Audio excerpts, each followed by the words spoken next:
All right, and this is your episode of Ladies Room. I have with me Desiree, I have Miss Whitney, I have Clarice, and I have Miss Theronda. We have certain topics that has been presented, and we're going to go in the following order. Okay. So the first one that came through the news this week, ladies, was Niecy Nash weds woman after second divorce to her husband in 2019 and previously married to a pastor. So the question that was posed after that was, will this be the norm for women who have been hurt by men? Then it follows, is this her being bisexual or sexually fluid? Should gay women deal with bisexual women? So we're going to open up with one, how you felt when you heard this news.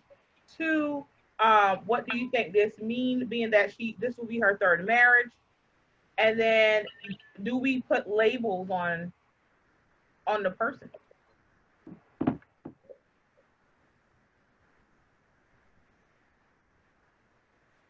When I saw it, I was surprised because the last thing I did see was her getting married to a man. So I missed that marriage when I saw that she started a new one. So it wasn't really about her being married to a woman. It was just like, dang, you just got married to somebody else. Like, whatever happened to that? Because all I ever saw was the wedding, but not the relationship.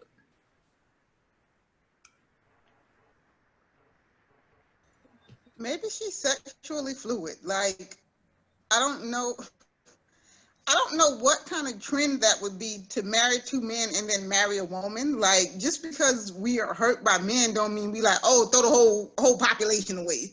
Like, I don't think that's anybody should get that from her marrying a woman. I agree with Desiree. I don't know where this came from. It just came straight out of left field. Like, she just popped up on social media and she was married to a woman. But they did say in previous accounts she had posted this woman before, but as a friend. The woman actually worked with her on that television show Claws. Yeah. So I read that the woman was actually at her wedding singing and dancing as an invitee of her previous marriage. And so she's already been acquainted and like already involved in the family. So I thought that was very peculiar how like you're marrying someone who reportedly sang at your wedding and you were very close to them. And I wonder if like, did something happen with her previous marriage and then she was a rebound person and where like she was close to her, she was talk to her and confide in her. And so they drew closer and then in that relationship she started, having feelings and then ultimately was like, I want to be with you. So that's what I was wondering because I was really surprised too. I was like, wait, is she fluid or what's going on? But then I realized maybe she was just down and, this person was there to help her and support her. Um, and they started a relationship. I don't know. To give you a history about the last marriage, he was caught cheating on her. That what ended that. But that marriage ended December 2019.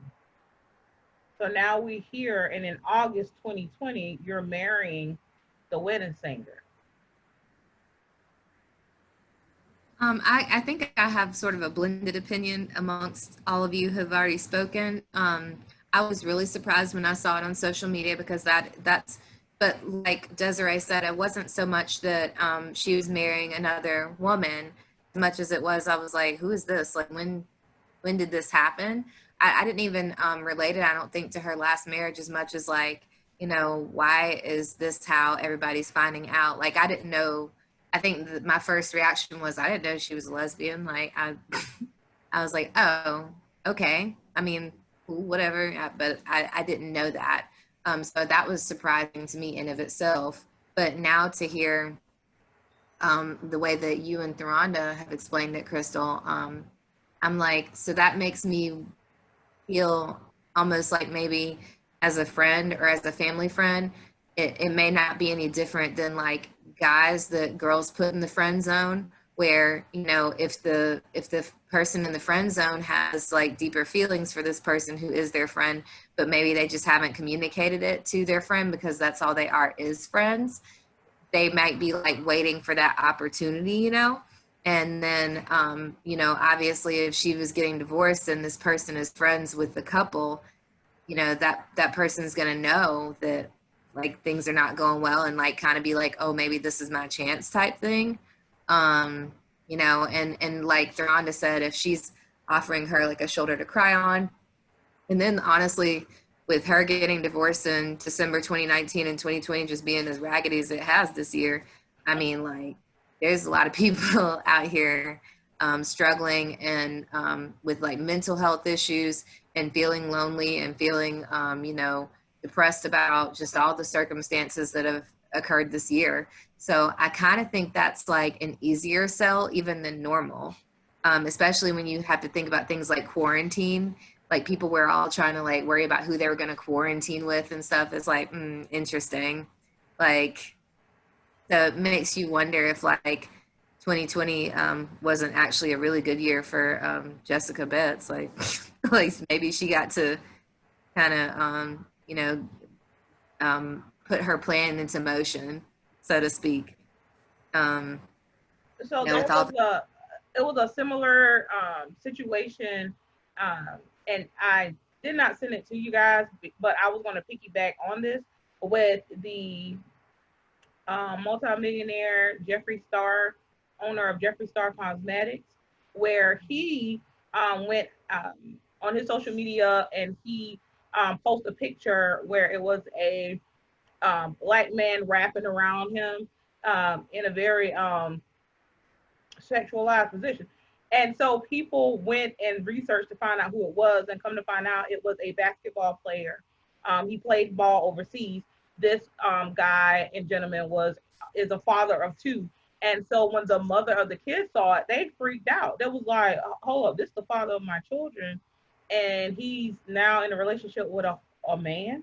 And so I think you're right. Like quarantine, actually, it's like, okay, you have people who they'd rather have some attention, whether it be what people consider the norm or not. But I wasn't shocked about either situation. I wasn't shocked by Niecy Nash. Last time she was on the television and she was talking in reference to her husband, she was like, to keep a man happy, you need to suck his dick before he leave the house and keep him empty. I don't know if y'all saw those things on television, but she was very outspoken about how to please a man. And then next thing you know, her husband was caught cheating. So Yeah, that's interesting.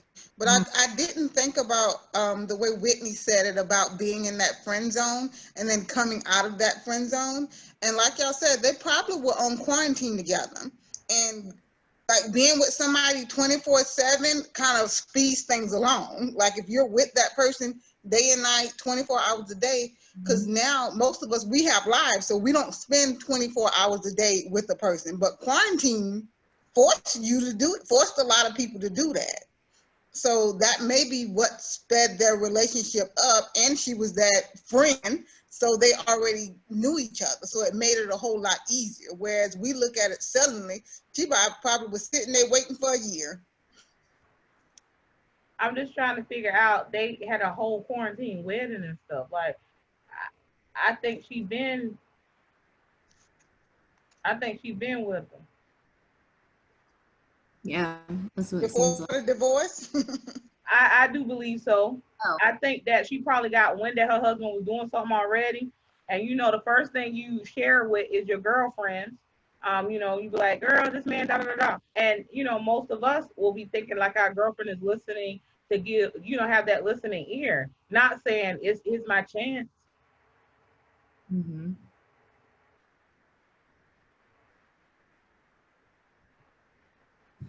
Yeah, I wasn't thinking about it that way, like maybe prior to, you know, even her former relationship ending or whatever.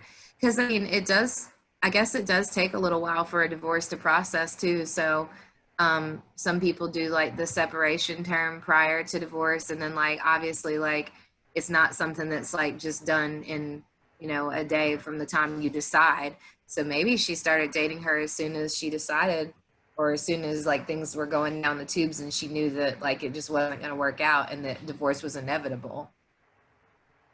And we're also talking about Nisi, who is an older and mature woman, and you're talking about her kids that are grown. So you're talking about someone that probably knew the family dynamics. Yeah, especially if she was like hanging around like the whole family.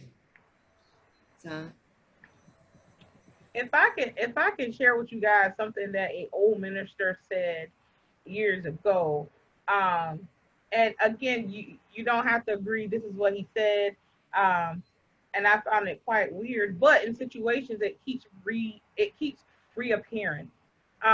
He said that he believed that the um, when people are gay, it's a gay spirit, and that it waits for the opportunity to basically um, it waits to the opportunity to present itself to you.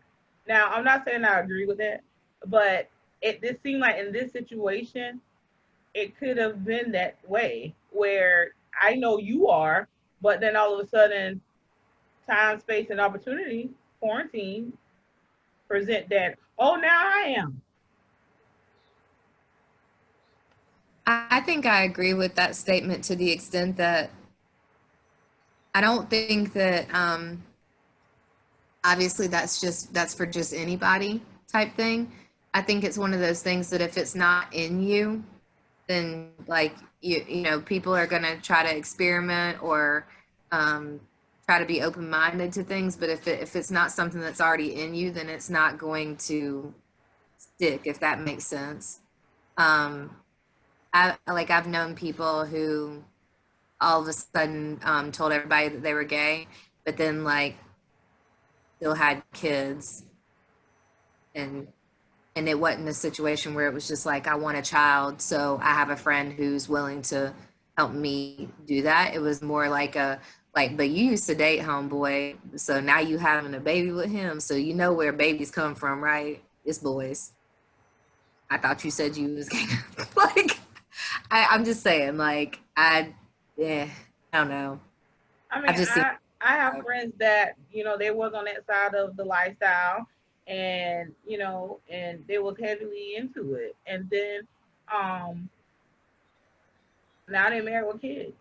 I mean, I have several. I have some that presented as heterosexual. When we was in college, they was heterosexual. Now they're in a same-sex marriage. So I have seen it both ways. Life have a way of bringing things out of you. So I agree. But that's what I'm saying. I feel like if it's in there to be brought out, then it's somewhere in there.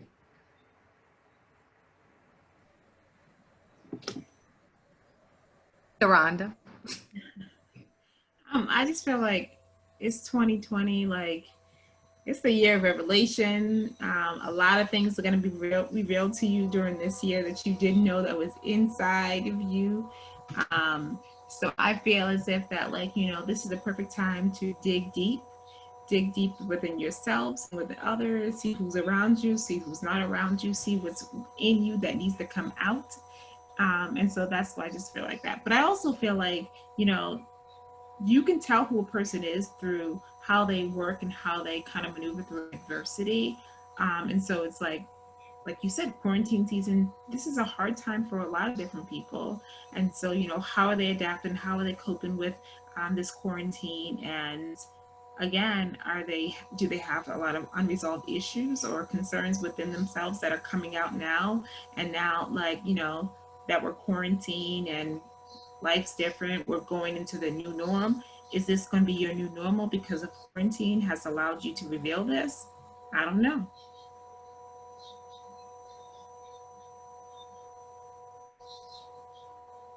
I So the agree.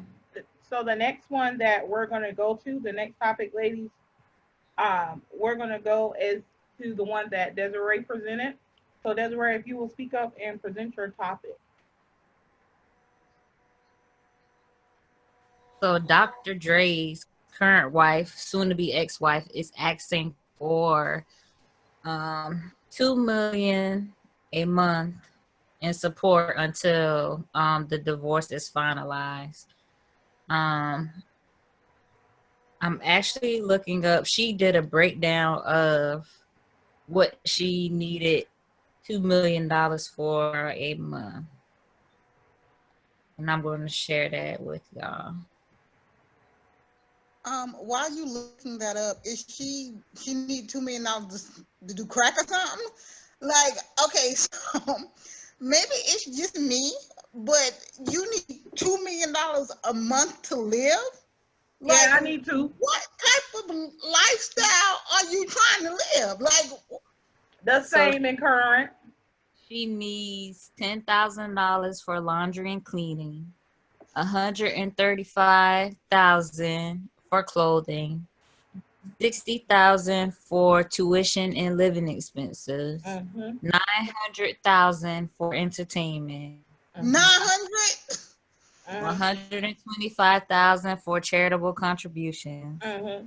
$100,000 for her mortgage, Mm-hmm. and $20,000 for her telephone, cell phone, and email. Mm-hmm. Cause that's her business right there. Mm-hmm. Who she with that it's gonna cost her $10,000 to have a cell phone? Does she own Verizon? AT&T. Well, like for the cell phone email thing, I'm like, well, I know she's an attorney, but I don't know if she's a practicing attorney. Like, does she actively practice? I'm not sure. But All she do if she needs $2 million of his money. Say it again, Desiree. We can't hear you. It don't sound like she's making any money if she wants $2 million of his. yeah, because I'm like, if you were practicing, I mean, like some of that stuff you could write off on your business, especially if you have your own firm. Like I mean, she very well could,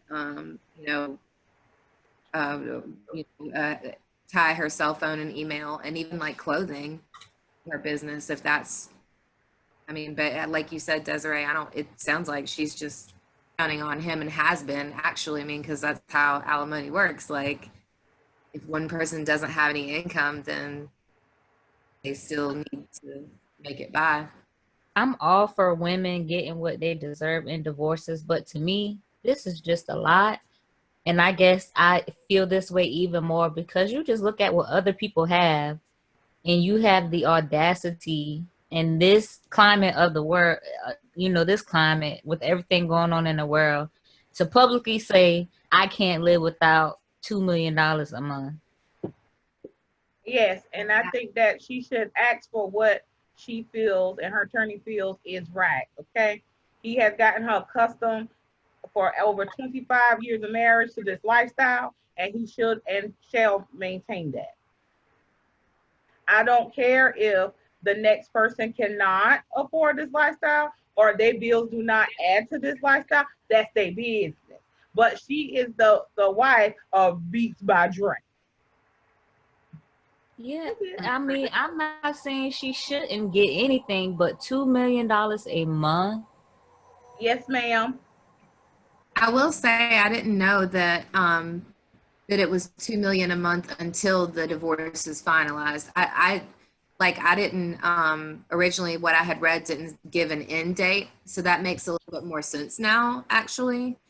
Even though that is still an exorbitant amount of money, but once again, to Clarice's point, what are you spending that money on? $2 million a month. I mean, anything you can imagine, like that's, I mean, What if that's y'all how talking about? Lady. I feel, hold on.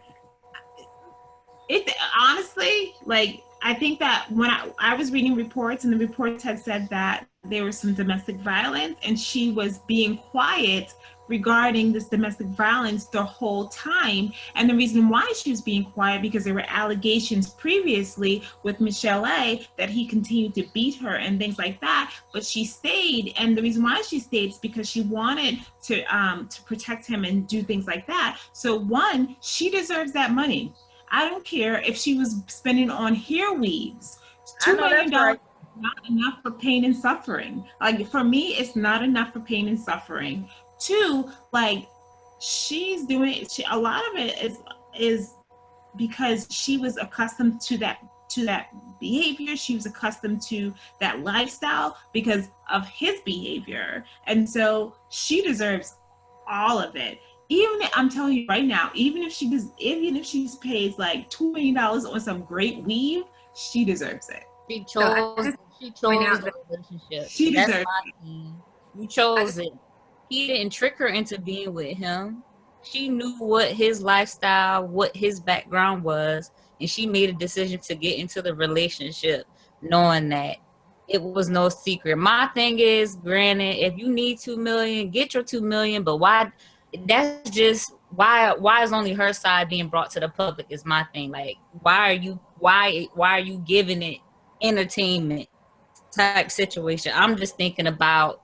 I don't think it's her sharing that, Desiree. I just think that that's people just releasing, because you have to also understand, anything in legal document is public.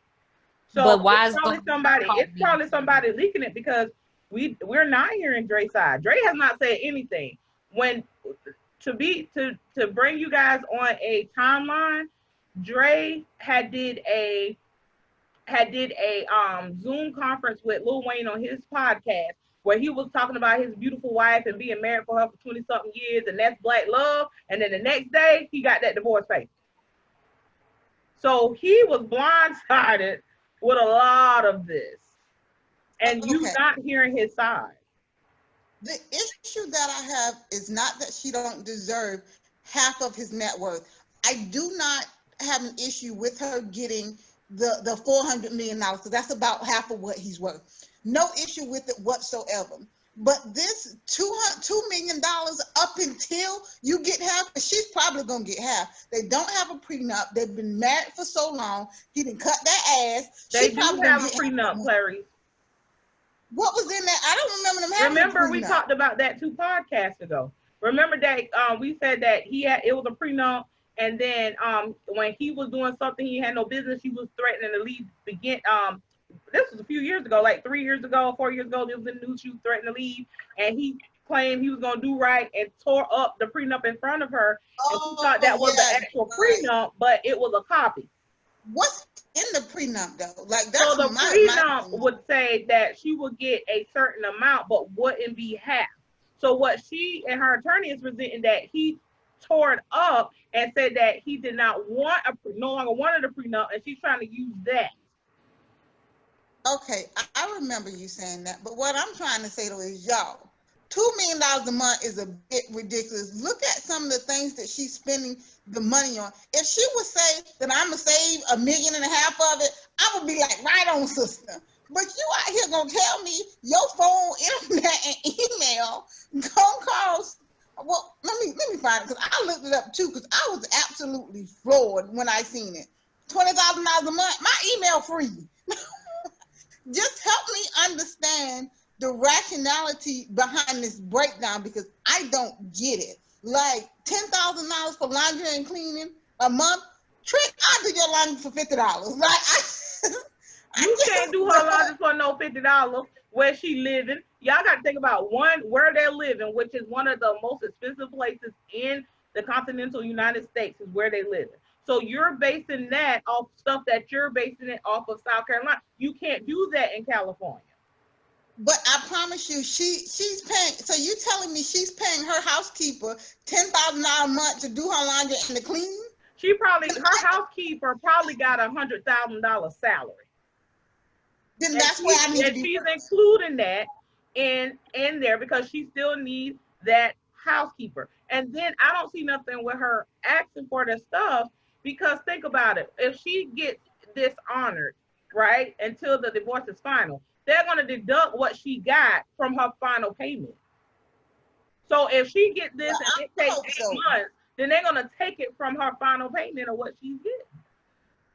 She also has to pay her attorney's fees. And so that was one thing I just wanted to point out, is like, not that I was earlier agreeing with what she's asking for. I really don't care either way, to be honest with you. I'm pretty indifferent. However, even if I don't care, it is remarkable. That's all that I wanted to point out. Like it's incredible to think that there are people living like that. Like, obviously, like I have nothing to compare that to, but to Desiree's point and reading out the itemized listing, wow, I don't disagree with it. I don't really care either way, but wow, like that's crazy. 900,000 on entertainment alone. I don't Like see that. nothing wrong with it. I don't. Are you that bored? No, I don't think it's that. I think that what she has become is accustomed to a certain lifestyle. And so Yep. she just calculated that, and yeah, it sounded extreme to us, but it wouldn't be no different if Jay-Z and Beyonce. It would be the same thing. Including the only thing is theirs will have child support. And it wouldn't be in the public news. Somebody will leak it. Yeah. But like I said, like that's what you just said, Crystal. It's like we have nothing to compare that with. Like it sounds crazy because to us it is, but for her that's like a normal day.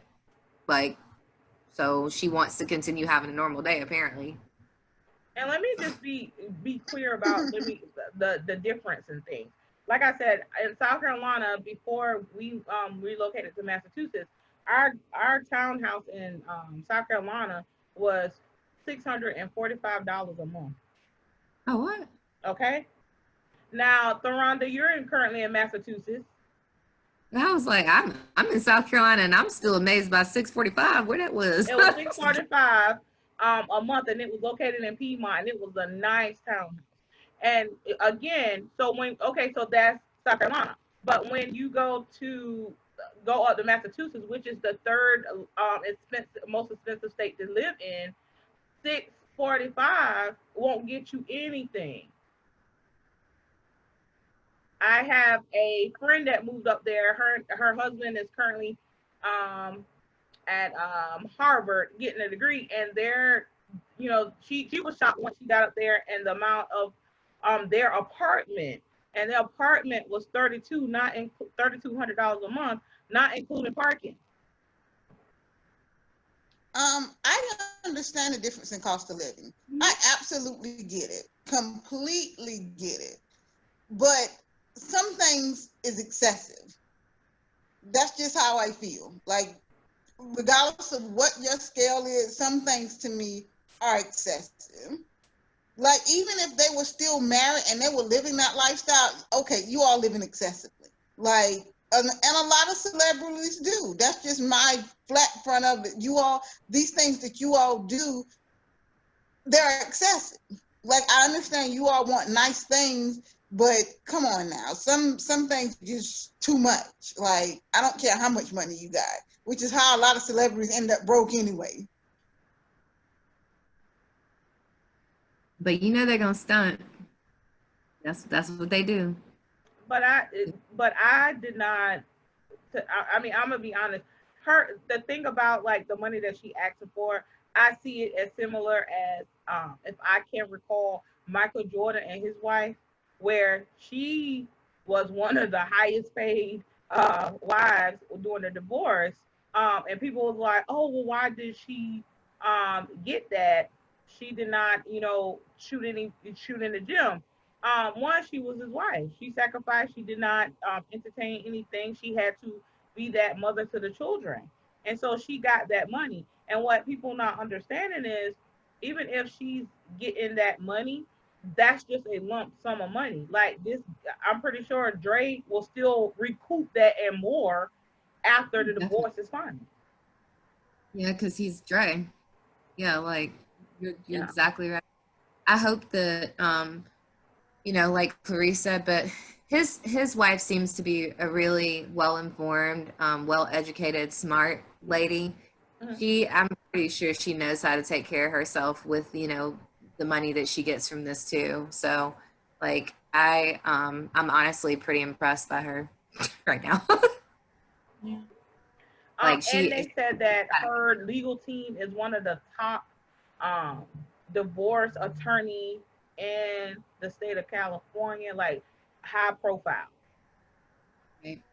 Yeah. I think there's a bigger issue that maybe we can discuss later, but the fact of the matter is why is it so uncommon for women to ask for half of or more than half of their husband's value? Why is that? Because we don't value women's work. We don't value, it's not that important that, you know, you're staying home, you're taking care of your kids, you're taking care of the home, you're doing all that stuff. All that's not as important as going to the boardroom, but that stuff is so important. That stuff is pivotal. How are your children going to be taken care of? One, how are you mentally and how are you physically? Like, how are you building a foundation in order to go outside and help others? I think that people don't realize how important the home aspect is, and it is those women who are home, taking care of home, taking care of things that are actually valued more or less. I would say they're valued less. But if we look in the opposite side of it, she is the CEO of the house. CEOs make billions of dollars, but she's making hundreds, maybe even like thousands if she's lucky, but yet she's not as valued or she's not as profitable as a CEO. But well, if you look at it, to me, she is as profitable and as valuable as a CEO. She may even be more, or if it's a male doing the same thing, because CEOs need a home, they need nurturing, they need all that thing. They can't do all that stuff that they're doing without that foundation at home. So I just feel like that's the bigger issue here. We're not, you know, we're so used to degrading or devaluing women's work or the house itself and the value that we have in learning and nurturing within the home. So I just feel like that's a bigger issue. Like, I think And that's a I unique. totally agree with that. Because I know another high profile divorce was when Mary J. Blige and her husband was divorcing, and he was asking for spousal support, and everybody felt like he did not deserve it because he was a man asking for it. But the judge did not care. The judge granted him spousal support. And the reason being for the same premise, which is that like he had become accustomed to a certain level of lifestyle. And, you know, I guess in that situation, if you're trying to be objective and be fair, it doesn't matter who made the money. You know, if you're trying to help this person who doesn't have that same income ability maintain that lifestyle, then whether it's the man or the woman, I mean, they still would get the same spousal support. Um, honestly, if you weren't objective about it and you were only awarding spousal support to females, then I mean, you're asking for a discrimination suit yourself. So I mean, that wouldn't be smart, like in that field of work. But I do agree with what you said, Theronda, with regard to women not being as valued as men. Maybe not necessarily just in this situation, but just generally, like in the workplace, for example. I have a mentor who taught me something valuable. He shared with me that in one of our former workplaces, he was doing the same job as a woman that both of us worked with too and knew, and they were higher up than me. I was like new, you know, I was like really young, like mid 20s maybe at the time. And he said that somehow she figured out how much money he made. He was making about 12,000 more than her a year. And like I said, doing the same job, same level of education. And actually she was several years older than him. And she was like pissed. But he said that he responded to her anger by asking her, well, you know, when you accepted this job, how much did you ask for? And, you know, I think she gave him an answer, and he was like, well, why didn't you ask for XYZ instead? And she was like, you can't do that. And he's like, yeah, you can. Straight up told them, like, I'm not coming over there if you can't give me this. And that's how I got what I got. He said, always remember, Whitney, that like the worst that somebody can say, number one, is no. He said, you don't get if you don't ask. And he said, and a lot of times women get screwed on their salaries because they're too scared to ask for like the money that they think that they are worth and what they want. He said, and he said a lot of people, a lot of men who will ask, you know, he was like, they're not worth that. He said, but they weren't afraid to open their mouth or tell somebody that they're not coming if they don't get it. And then it was crazy because of maybe a couple years later, I read an article on LinkedIn that was talking about how there was a study done, and the survey statistics that were yielded from the study showed that like a lot of men overestimate their abilities. And it's not that they are lying as much as they truly believe that they're like that awesome. And so they're actually getting paid for like bullshitting. So it's like, how many times we have heard of overestimation of stuff they can. Yeah, I'd say on the last Guys versus Girls podcast, if you all recall, there was a question about our best attributes, and the overwhelming answers, my lord. I was like, okay, so nobody, you know what? They were overestimating. Right. I'm like, but you know what? And something else, another wiser, older lady told me one time, different people have different needs in their life at different times. Sometimes you just need to just let them get what it is they need to feel okay.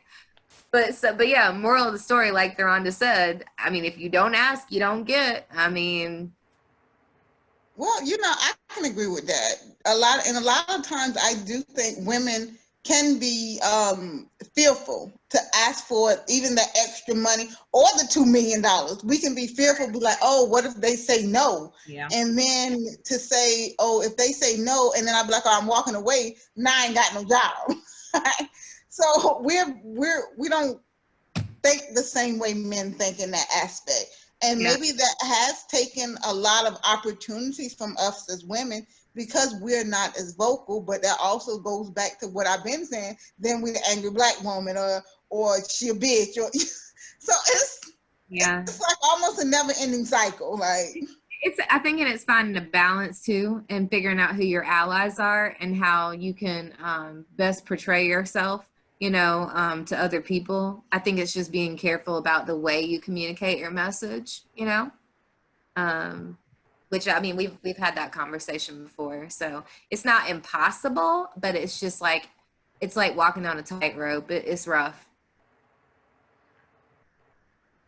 What we have to also understand when it comes to the foundation of marriage, marriage is one of the oldest institutions, okay? And a lot that has not changed about marriage. A lot has not. And historically, it's been where the male take care of the female. And I have heard from a different, sorry guys, I think we froze up a little bit, but I have heard from a lot of men who are fearful of marriage because they feel like in that foundation, in that institution, it's more catered towards the woman. They have had where they went and they have been the breadwinner and everything and wanted to divide things equally. And when it got in front of the judge, because that woman had the children, everything kind of went to her to take care of the children and to keep them accustomed to a certain lifestyle.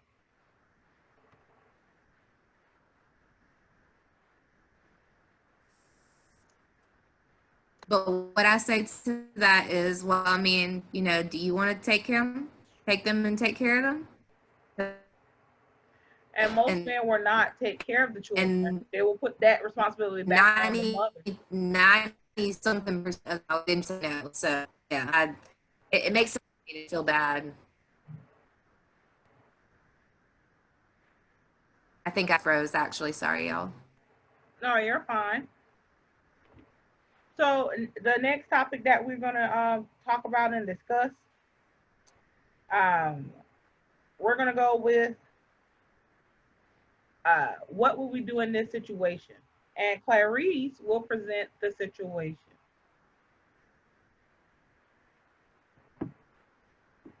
Okay, so the situation is, the question was posed, why do some men, why do you all think some men pour into some women versus others?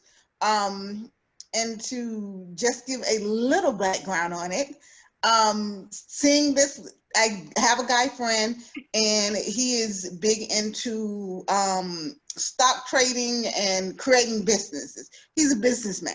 That's just what he does. He eats, breathes, and lives business. And he has a girlfriend who isn't interested in that stuff, understandably so, because it's not everybody's thing. But with me, he'll pour that information into me. Like he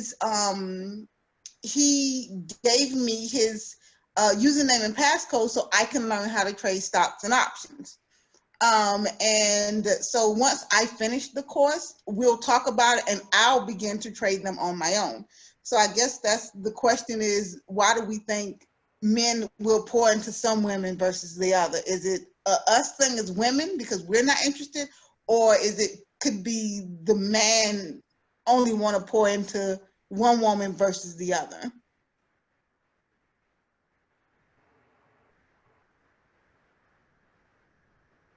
So I will answer my opinion. I agree if that's that woman's interest, then of course I would share because you link with people who like minded. That's just it. However, I think that men kind of feel the room, like they kind of feel who they can talk to about. Because you're not going to walk up to a complete stranger and start divulging your intimate secrets and passcodes. I think they have to have some kind of history built or some kind of knowledge that that's your passion before they start talking and sharing stuff with you. But is it fair that they pour into one and not the other? It's if they gave that person a chance to learn it, and not on their time, but that person's time. I will give an example. When I met my husband, he introduced me to certain like nerd things, certain shows, certain gears, all of those good things. Before him, I wasn't interested in those things. But again, it took time for me to become interested in those things. And he did have other black females that was in this super like black nerd group that were already involved with that. So apparently, of course he's gonna link with them to talk about it. And then I was like, okay, well, if they're interested in this, let me give it a chance. And once I gave it a chance, I discovered that I like it too. But he had to give me a chance because at first when he introduced it, I just thought it was crazy.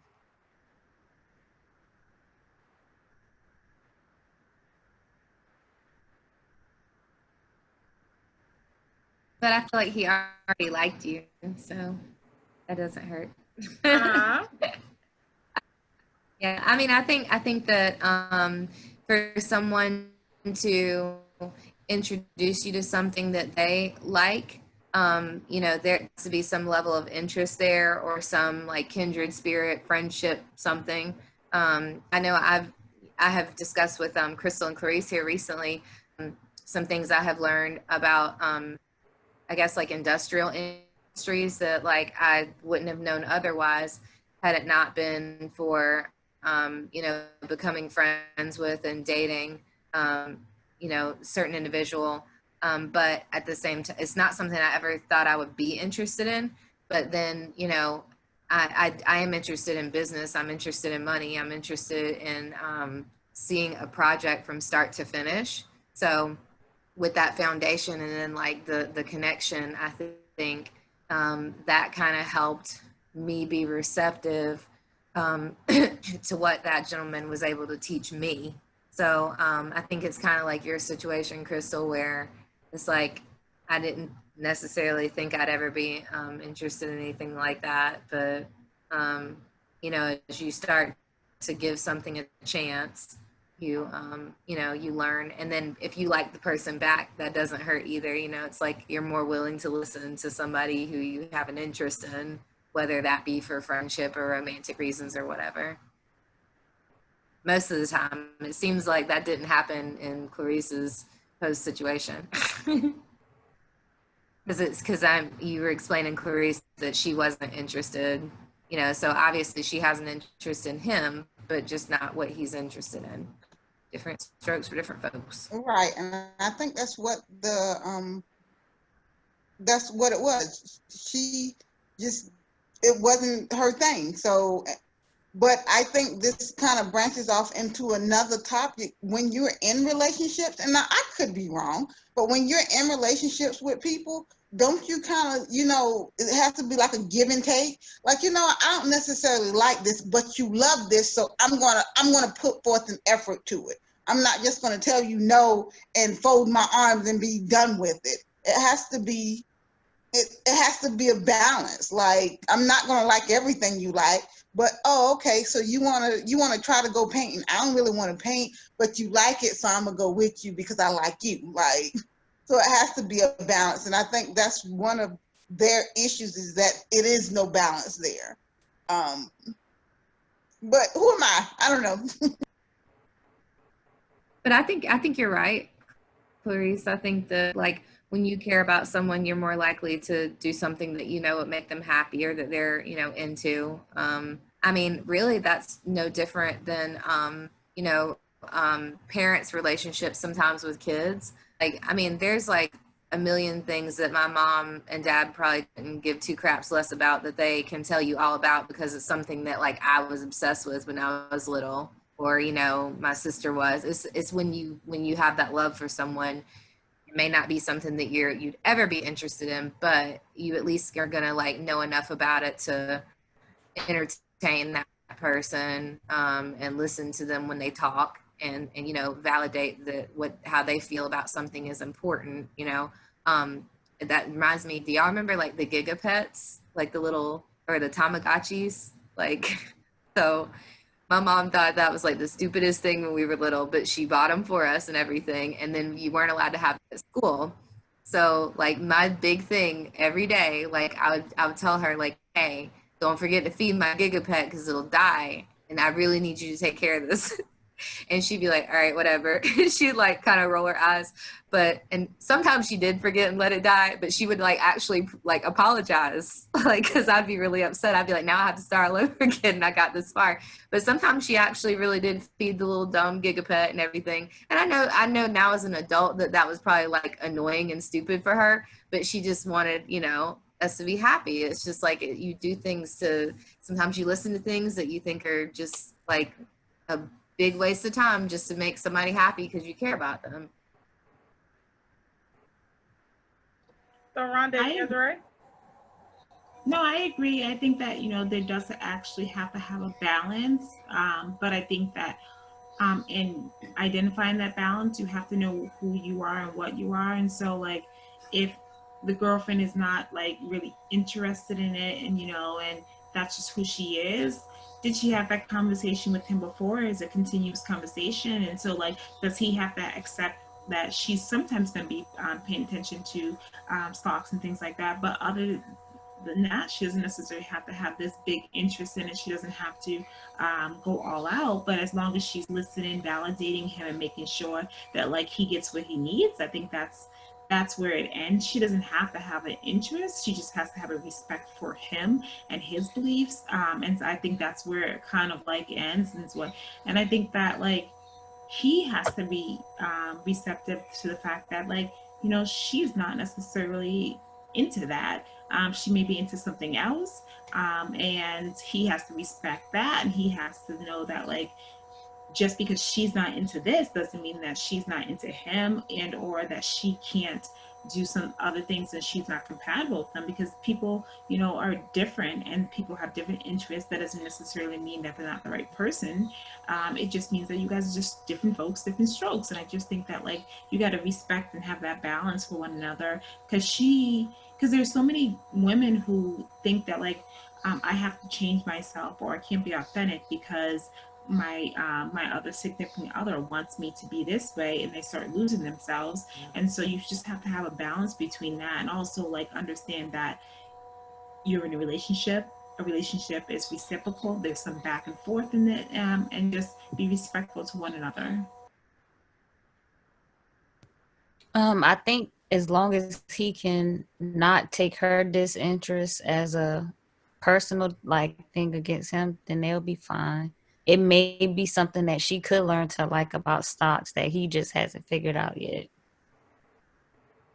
Maybe he need to show her the money he's getting off of it, and that could just, open her eyes up to oh, this is a really good thing. I'm glad that you're doing this once she starts seeing what is bringing back to the relationship. So if I I'm can glad. add a side to the topic, so we're saying this on the side of in example Clarice, but how would you feel on the side of the girlfriend? I mean, I think it's reciprocal. I think the girlfriend should also, be respectful to her significant other's beliefs and feelings. But I also think that, again, I think that it's up to the male. The male should be doing all the talking in this situation, because I think that he's the common denominator in all this. And so, the male should be setting some boundaries and some limits and having an appropriate balance. The male should be respecting the girlfriend, and so I think that it's up to the male in that instance. But she should assert herself and assert, this is what's going to happen and this is what's not going to happen. You will respect me if you have a relationship with this person, and you will continue to communicate with me what's going on. And if anything else happens besides that, then that's different. But as of right now, I will respect that, you have this platonic relationship and there's nothing more. But if there's anything else that happens, you won't let me know, or I'm gonna find out. Theronda throwing them paws. Wow.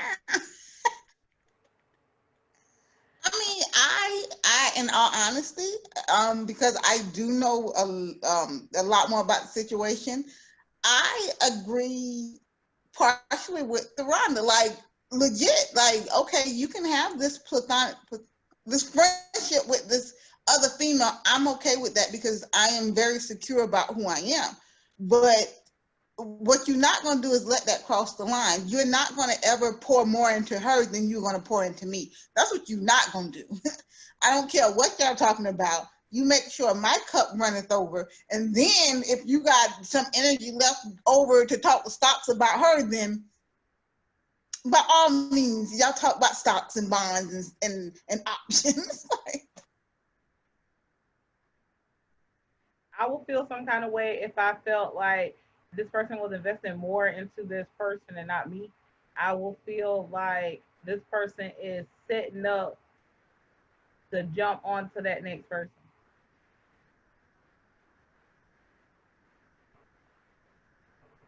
Because it all starts with just a little, hey, how you doing, hon? And then it's all about stocks, bonds, and dividends, and adding, and bones, and all of it. I like how you added hun at the end of that question. So Desiree, how would you feel about the situation if now you're the girlfriend of the person that they're pouring into? Let's say if you're the girlfriend and he's sharing these stock secrets and things with Clarice, how would you feel? If stocks and bonds, if that's not my thing, I mean, I'm just too much of a mild-mannered type person. I wouldn't take offense to that. It wouldn't make me feel any kind of way, because I'm sure it's something that I could be teaching somebody else, or maybe even him. It's just a matter of him making the time for it. If he could, I guess not. If he were to be blindsided by interaction with another woman, then I wasn't the right woman anyway. And it wouldn't be about, nothing to do with her. It would be more about, me. Maybe I was too much of a thing or a challenge. And that's why he is, deciding to share and pour into somebody else. Because I may already have that attribute. Yes, Desiree.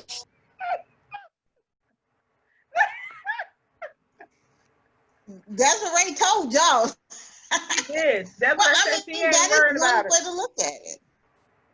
That is one way to look at it. Like, you know what? I'm so unbothered by this. Maybe you're not where I should be. So don't know if I could bow out that gracefully, but Yeah, it kind of reminds me of an old school '90s Donnell Jones knocking on the window at the restaurant.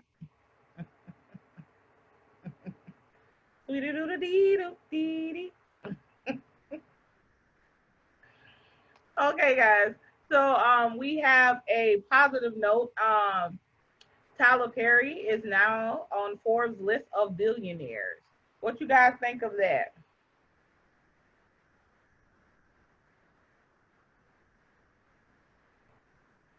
I say kudos to him. You know, he worked really hard and I mean, literally pulled himself up from being homeless and at one point and having nothing. So that's very impressive, and I'm proud of him for being able to turn things around like that. And also, you know, I feel like he should be congratulated too, and really enjoy his success. You know, and he's getting to like make money doing something that he loves, and there's always something to be said about loving your job. So Yeah. that's a I'm happy for anybody who gets to do that. one of the things that I love, Tyler Perry said this. He said, when they won't let you have a seat at their table, you create your own table. And that's one of the things that he said a lot of stuff, but that stuck with me. Like, you know what? Y'all can keep y'all table. I got this. Where my own table at? So I, like Whitney said, kudos to him. 2 snaps, brother. I'm all for it. I think Tyler Perry is very humble, and that's why he has all of what he has and then more, because he doesn't hold on to things. Feel like he's always sharing, he's always trying to pour into people to help them reach you know, their highest point, whatever it could be, because you know we all have different peaks in our life. So I think it's an awesome thing, because I know him having that money is now going to mean more for other people, because he's all about, you know, reaching back and pulling others up. Yeah, you see around Christmas time where he goes um and he'll buy everybody layaway out and all that stuff. You see him giving a lot, and that's one thing that you see with a lot of people that reach that status. A lot of times when they reach that status, where we who have not even been around to see that much money, like it to them it's nothing. So they always pour out, they give back. You see them give back to charity, and that's what they do, because it's like if you give it out, it's going to come back to you. I knew he was on his way when he took a took the way he did his biggest project, when he bought that the land and built his own studios. Because like you said, Clarice, if you're not going to be invited to the table, build your own table. So he built his own studios, and it's big, and even with him building the studios, and it's a great production place and all of those things. He also did a charity attached to it, where he helped people get on the job training and help them to meet the criteria to work in his studios. He also helps with the sex trafficking victims, where he has a safe haven for them and help with them to get them established back with their families, and work with the local authorities to make sure that it doesn't constantly happen, since he's in Atlanta and that's one of the hot spots because it's closer to the airport. He also has a lot of the black A celebrities that are shooting movies on his studio plot. Like Coming to America 2 is being shot there. Black Panther 2 is being shot there. So it wasn't like I'm gonna create this table and I'm gonna select. It was like I'm gonna build this table for us.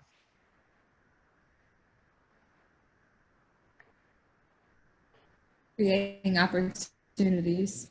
Mhm. Because I feel like, all of us make a joke about like if we went to hit the lottery and we hit a million, but a billion, guys.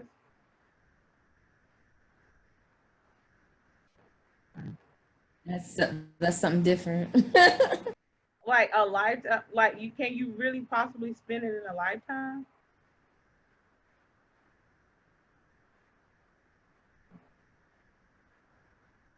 There's somebody out here that can, not me. I'm less of a risk taker. But there's some people out here who can blow money. So congratulations to Tyler Perry.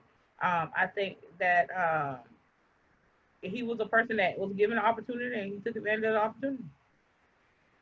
And he's going to continue to knock down those doors, because a lot of times, like we said before on past podcasts, sometimes you have to be that bull.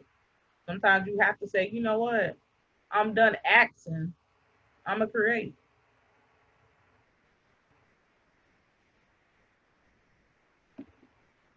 That's a word for me. That's what I got.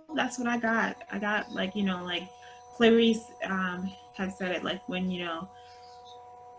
making his own table, and not only, like, Crystal had said that, not only making his own table, but allowing others to have a seat at the table as well, and then creating not only tables but platforms and things like that.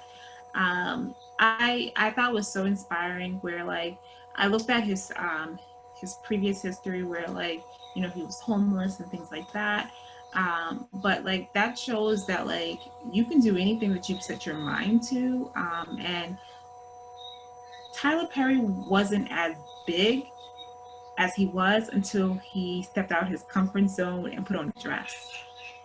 And that speaks volumes to me, where, like, I may be in my comfort zone, where I might be the supervisor at another company, and I don't want to step out onto my own. But when I step out on my own and be uncomfortable,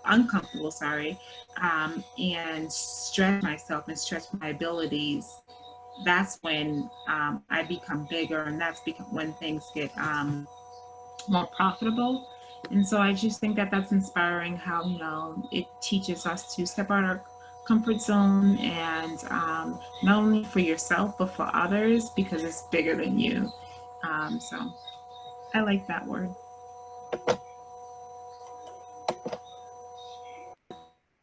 And then it shows future people who are, their own community Tyler Perry's, that the sky's the limit. I was talking with Clarice today at brunch, and I was telling her how we were raised. We was told that it was no limit. We was told that you create what you need. We was told if you knock, and if the door ain't open, then you find another way to get in. We was always told that, you might get no, but eventually it will be a yes. We was told to be persistent. We was told to believe in what we're doing and go for it. And we was laughing about it, because that's just how we are built, to use that craft and that skill and get the job done. And not necessarily, and this is one of the things that I was laughing with, some people need affirmation after everything. And we were making a joke about how we did not need to get pat on the back for everything that we did. If you task us with a job, just know that it's done. Now, and she was making a reference that if it's an issue or something, a concern, then I will contact you. But if not, just consider it done. If you never hear from me again, it's done. And so it was crazy how we was talking about that. And I feel like that's what Tyler did. He got to a Hollywood that was not used to people creating their own. They were just using the people begging them for theirs. So he was like, let me just create something else. Let's do something else. Let's start a new way of doing things.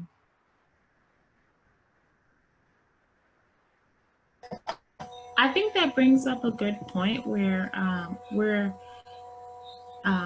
people of color and blacks have this mentality of trying to always reach to the top of the corporate ladder, but then as I realize is that, like, that's not my ladder to climb. That's not something that I want to aspire to do. I don't want to reach that corporate ladder. I want to reach my own ladder. I want to make my own thing. And I think that enough of us don't feel that way because we don't feel like we can.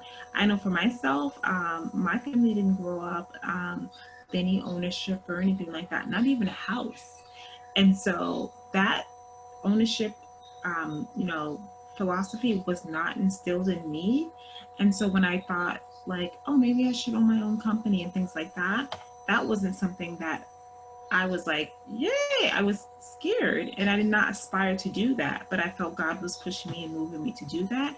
But I find that a lot of people in my community and don't have that aspiration to build their own table because they're scared and or they don't know anyone who's done it. And so it's like that's not common for them when that should be common. We should be have that idea or the philosophy that we can do and we can make our own table.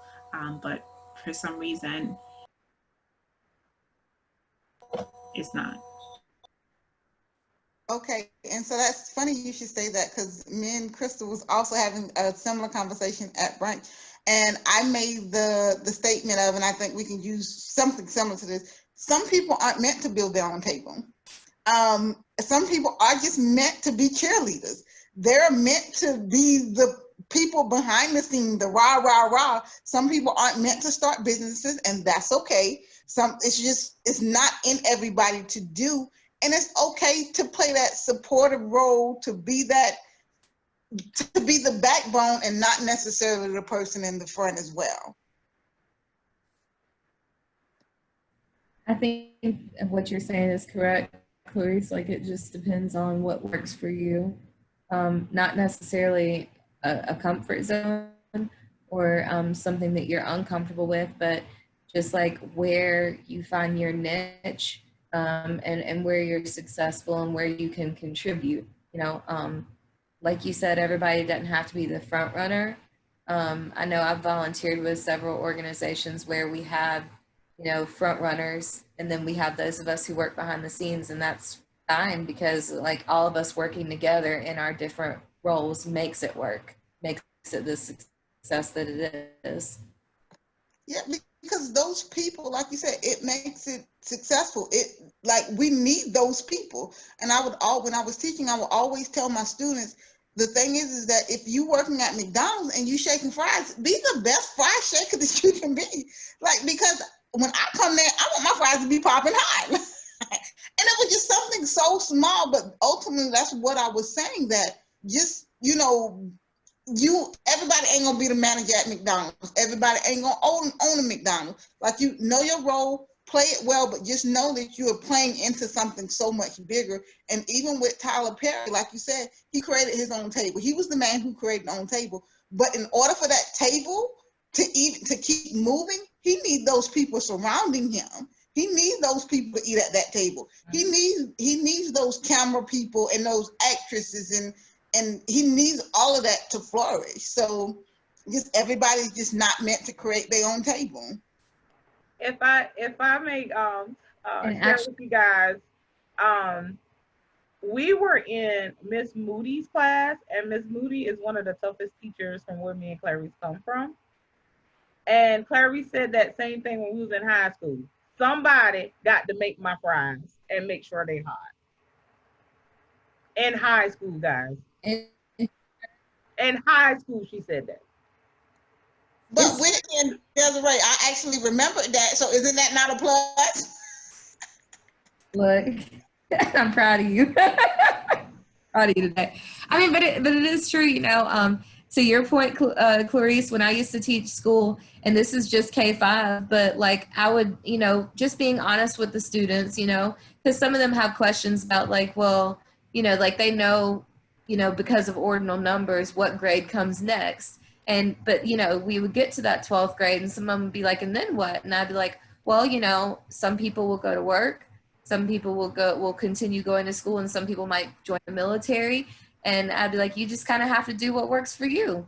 Like, like I said, I tell even the smallest children, there's something to be said about being happy with what it is that you're doing. And if you just really like work at McDonald's, that's cool. Like, I mean, you know, go do you and be happy. You know, better than like getting up and going to a job every day that you can't stand for like But 35, 40 years. here's the Like, caveat with all of that now. When I say all that, don't be around here wasting your gift. Now, if you're one of those people who were given the talent to build that table, don't be around here pissing that talent away now. Like, Build the table. like you go for, like, don't piss that away because you got it. So create that table. But Right? we also talked about this, Clarice. And you remember I brought up this point.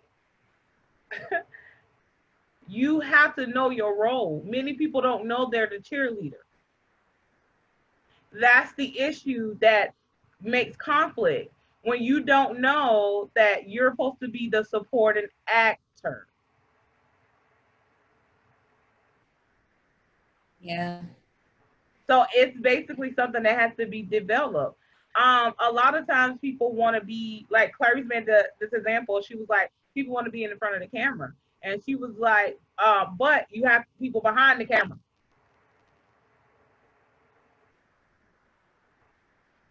So that's Like, one of the things that I told her. I said they just don't, some people don't, they want what glitters and shines, but they don't know what it takes to sit in that, be in that.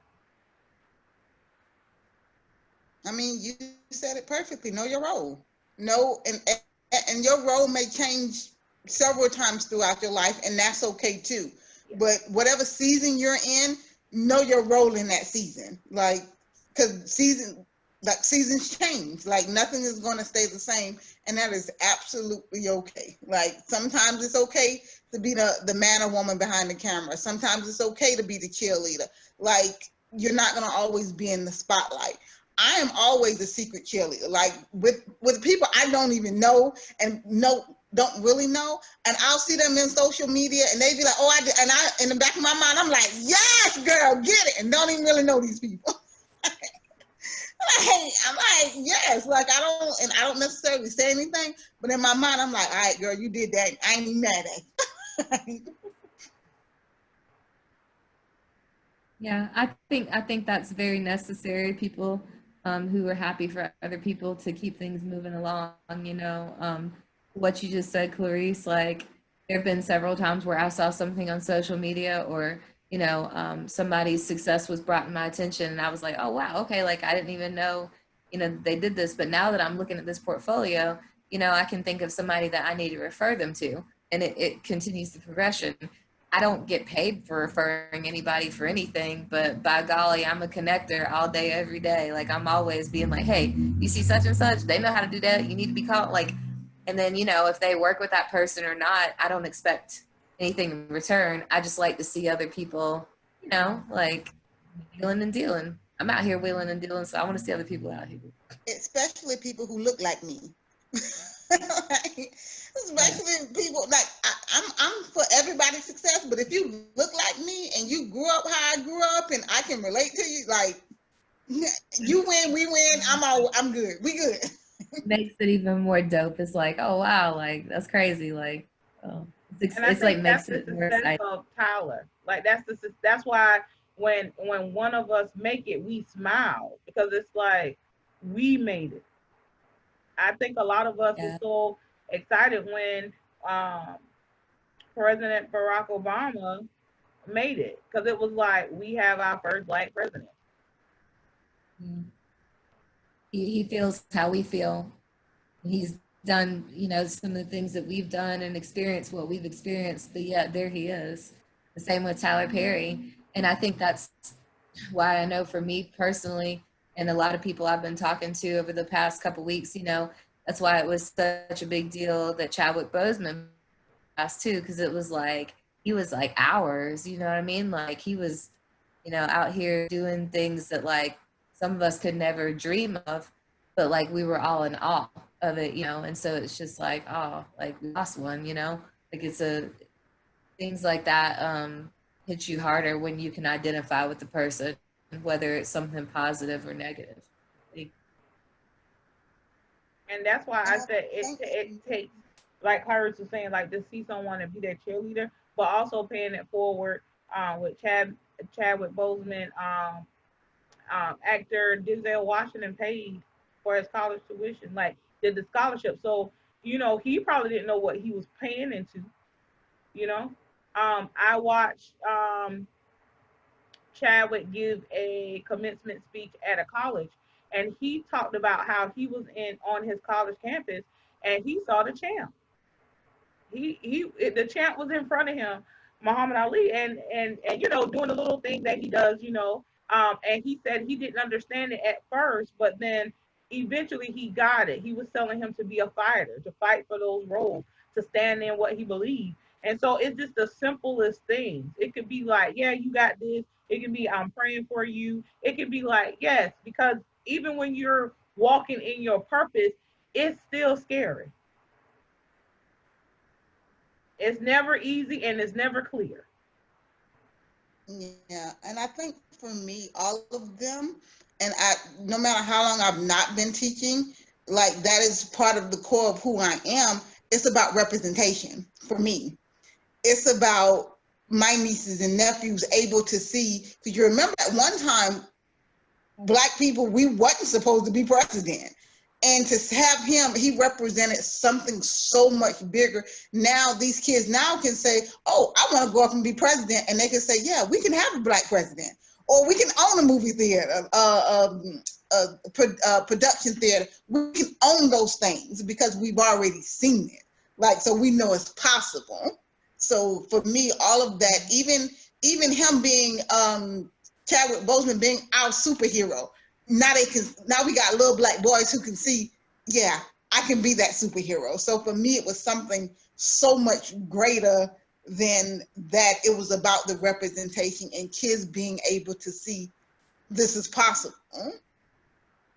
I think it's just fulfilling. And sometimes it's like quite overwhelming because to like I said, my husband is into the comics, and so of course, the original comics of that, and seeing when the Black Panther character was introduced in the 70s, and coming through in the 70s and things like that. But to see it written, and it reminded me of Habakkuk 2 and 3, the vision had to be written.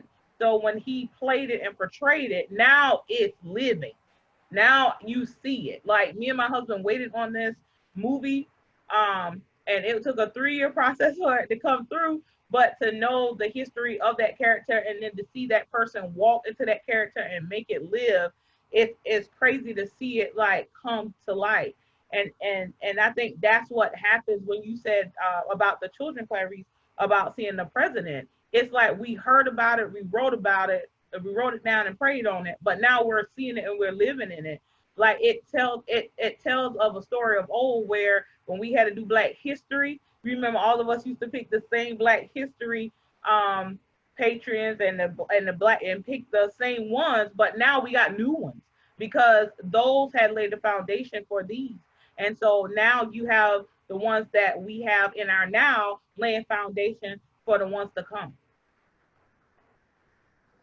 Yeah, I think that's a really important perspective to drive home, is that like sometimes we think we're doing things for ourselves, but we're not necessarily doing things for ourselves, so we're doing things for future generations. And though that, we may be planting, we might be digging and things like that, but it will grow and it will evolve for future generations to come. And I love that concept where like I might not see it in my generation, but the next generation will reap and prosper from that work. It's kind of like, like how the first thing I think about is how David wanted to build the temple for God, but God was like, that's not your role. That's not what you want. I want you to do. But his son Solomon was able to build that temple, and it was for future generations to come. And so we may not know, if this is for us, but it will be done, and like generations to come will be able to reap and prosper from that. Miss Desiree, do you have anything to say about the topic?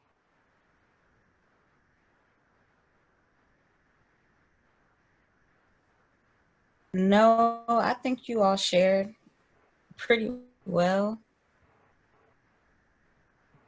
So I don't have really anything to add. You all had a bunch of good points.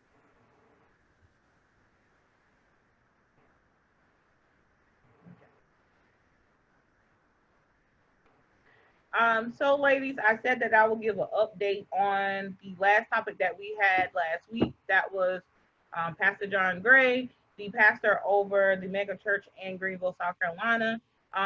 He is stepping down and he's getting help and counseling. There have been additional information that was released on pages on from bloggers and YouTubers and things like that. And one of his sermons, he mentioned about how the bloggers are being utilized to bring someone down. One of the things that I want, like I was saying before we start recording, is I want healing for him and his wife, and I think that the pastor being able to go and work on himself to be that husband for his wife and his children. I think that was a very honorable thing for him to do at this time. And it's never a good thing to see something broken. It's never. It's hurtful. Something, you know, it's very hurtful. But that's the update that I have for him, and I have on that topic. It is a lot going on in that area and with that venture and with that church. So, we have to, be mindful that those are souls. So we have to be careful how we move when we have people watching us.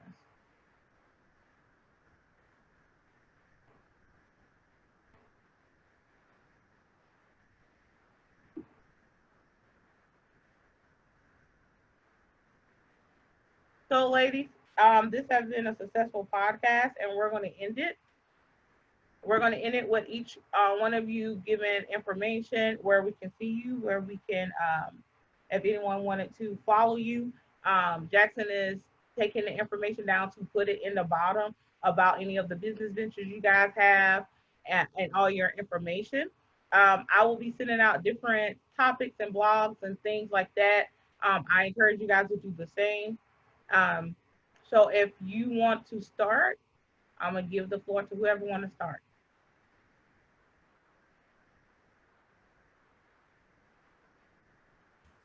I'll go ahead with my social media handle. This is Desiree. I can be found at _another_breed on all social media platforms.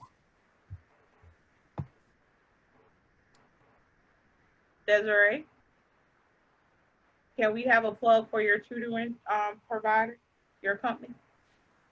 That is on hold at this point. Okay. Well, I'm not going to share on that.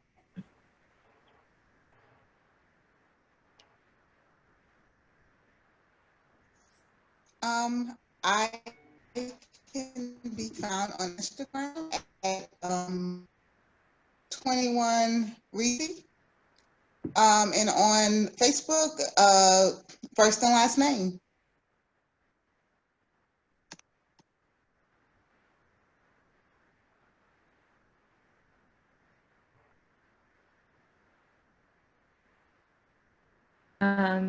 My name is Whitney Wright, for anyone listening, not viewing. My Facebook handle is my first and last name. My Twitter handle is at Whitney Be Like, and my LinkedIn uses my first and last name as well.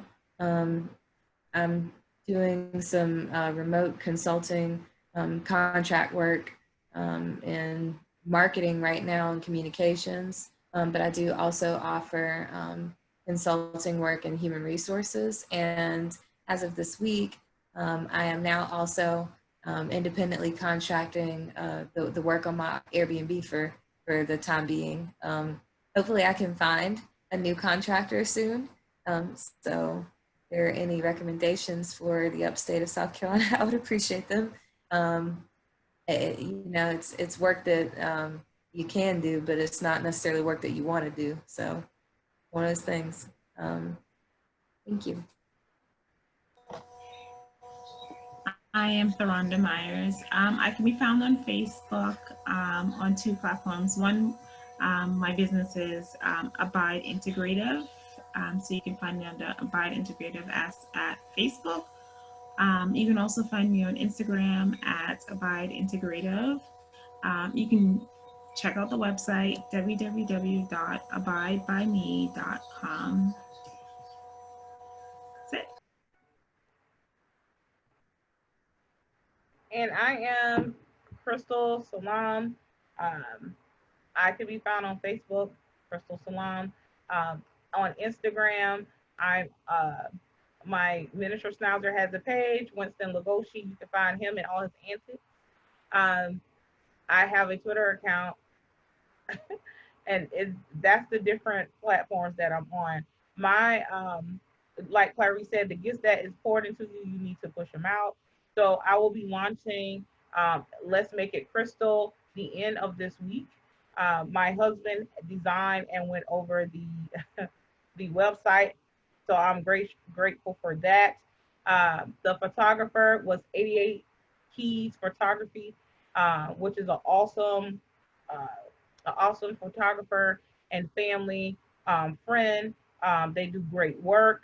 I'm so happy to share with you all of that positive work, and to work with him in the near future. Again, this has been the Ladies Room. That's the name of our podcast. It is totally different than the guys. The guys have theirs coming up, so I can't wait to see what they're talking about and what their discussion will be. So until next time, ladies, let's sign off and say goodbye. Bye.